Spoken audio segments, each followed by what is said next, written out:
Congratulations on your workplace award. Seriously. But now the uncomfortable question. Does it change anything? I mean, you've had it for a little while. Did it change your cost per hire? Did your offer acceptance go up? Did your agency spend go down? Or did you do what everybody else does with their award? Stick that badge on LinkedIn once or twice, maybe throw it in the career site footer, call it a win? If that's the plan, I have bad news. You didn't win an advantage, you got a decorative asset. You got a bumper sticker, a fridge magnet. Because a workplace award is not a strategy. It's not a tool. It's not even a tactic. What it is proof. It's a receipt. And the receipt taped to a wall doesn't convert candidates or convince leaders or fix hiring. Proof only matters when it's supporting and actively supporting a specific claim of what you offer as an employer. So if your award says top workplace, then great. But top workplace for who? For team players? For people driven by lavish bonuses? For people who do their best work when they feel supported? For people who are 1,000% focused on growing their careers? Because let's be honest, the word best is meaningless now. Candidates don't look for the best. They look for what's best for them, which means that getting an award is great. But it takes some extra steps to get a lot more out of it. So let's fix how you use your awards. And we can do it very, very simply. Ready? Stop treating it like a trophy. Start treating it like evidence. Evidence of one thing, one promise. The reason someone should choose you. Before we get into the tactical nitty-gritty, let's talk about why throwing your badge in the footer doesn't work. See, when you slap an award on your career site with no context, what you're really saying is, trust us. And candidates don't. They don't. I mean, not because they hate you, but because every company has a badge and every company has the same stuff. They say great culture. They say strong values. They say amazing people. They all sound the same. That's not differentiation. That's not value. That's filler. So the badge needs to do a job. It needs to prove a claim that you can own, not a generic claim like great culture, whatever that means, but a useful claim, something that you know that the candidate cares about, something that reduces candidate risk, something that you can show and prove over and over from a lot of different directions. Because offers really get declined for one reason: uncertainty. You see, even if a candidate goes through the entire candidate journey and the interview process, kabuki theater, and asks their questions and looks around and does their due diligence and researches and does all that stuff, they're going to end the process by thinking to themselves, very simply, this all sounds good. What's the catch? Because every company has a catch. And the problem is you've not uncovered it. And so there's uncertainty. Is the catch big? Is the catch small? Is it something I'm going to notice every day? Is it something I'm going to notice every blue moon?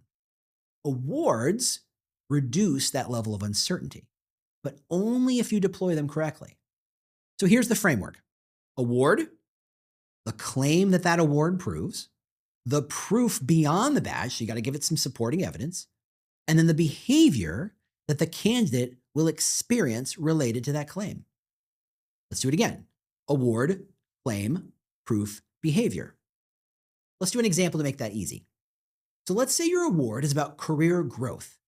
The claim is not that we're the best in development. That's a poster. The claim is, here's how quickly people grow here. Great claim. People who want to grow are going to say, that's interesting. I want to learn more. I'm excited to learn more. So then you offer proof.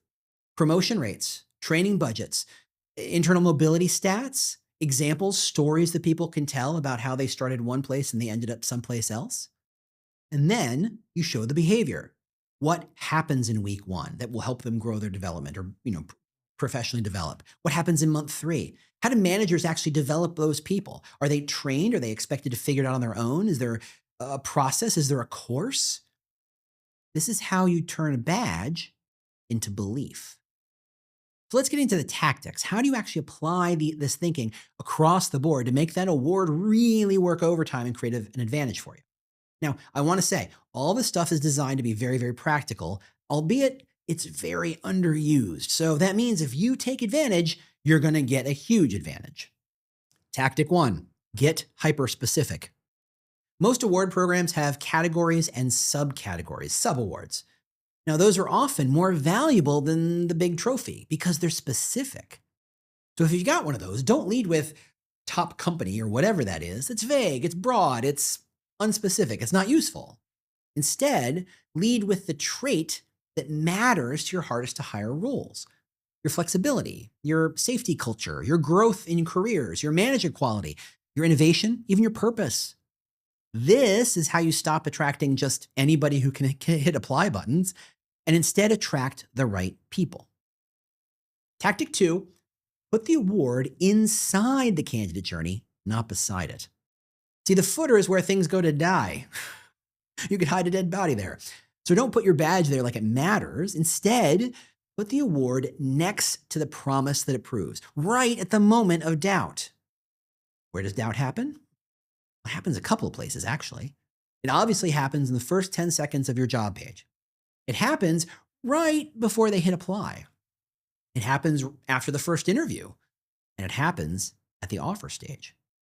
So maybe you could use your award like this. In the outreach somewhere, add the trait, not the trophy. Like, I'm reaching out because your background fits what we're known for, flexibility. In the interview, arm the hiring managers with this line and make sure that they use it. This is why we won that award. And this is what it looks like on this team. You're connecting the dot. You're making it crystal clear. And at the offer stage, send a close package, something they can read in 2 minutes, a single page even, right? Something that starts with, here's the promise we're making.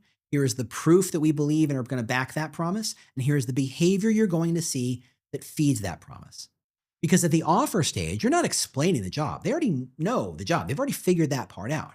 What you're really doing is reducing risk and uncertainty. Which leads us to tactic three. Turn the award into a trait premium. Now this is the sneaky one, but the actual powerful one. See, the candidates don't compare offers on salary alone. They compare offers on risk and experience. So if your award proves flexibility or development or safety or stability, that becomes part of the total value being offered. Not in a cheesy way, but in a clear way, right? You add your salary, you add your bonus structure, and you offer these values that you have proven. You might say, you told us that schedule predictability matters. Here's the proof that we deliver it. Now that can win offers even when you're not the highest paying company. And it reduces your need to brute force hiring with ads and agencies and comp and ben. Which leads us to tactic three, turning the awards into a trait premium. Now, to be honest, this is kind of a sneaky one, but the real moneymaker. You see, candidates don't compare offers on salary alone. I know, it feels that way, but only because we don't give them enough proof for them to really compare two different jobs. The only objective information we give them is the salary. What we need to do is prove our claims, prove our promises beyond a shadow of a doubt, so it adds value to the total offer. Right? Imagine you're a candidate. You're taking a huge risk by taking a new job, and you're given limited information. The company that offers more information and more proof on what it offers is a far less risky venture. And if your award proves flexibility or development or safety or stability, that becomes part of the total value on offer. It's the salary and the bonus and the benefits plus this value. Not a cheesy way. Make it in a clear way, right? You just have to add the line, hey, you told us that schedule predictability matters. Here's the proof that we deliver it. That simple line, connected to the award, connected to all the other proof that you've put on hand, can win offers even when you're not the highest salary. And it reduces your need to brute force hiring with ads, agencies, and unpleasant conversations with comp and ben. So here's the takeaway. Your workplace award is proof, not positioning because it doesn't give you position, and not differentiation because lots of people have that award. It's proof. That's all. So stop waving it around. Start wielding it. Pick a trait, tie it to a claim, back it with proof with your award, and show the behavior that candidates will experience.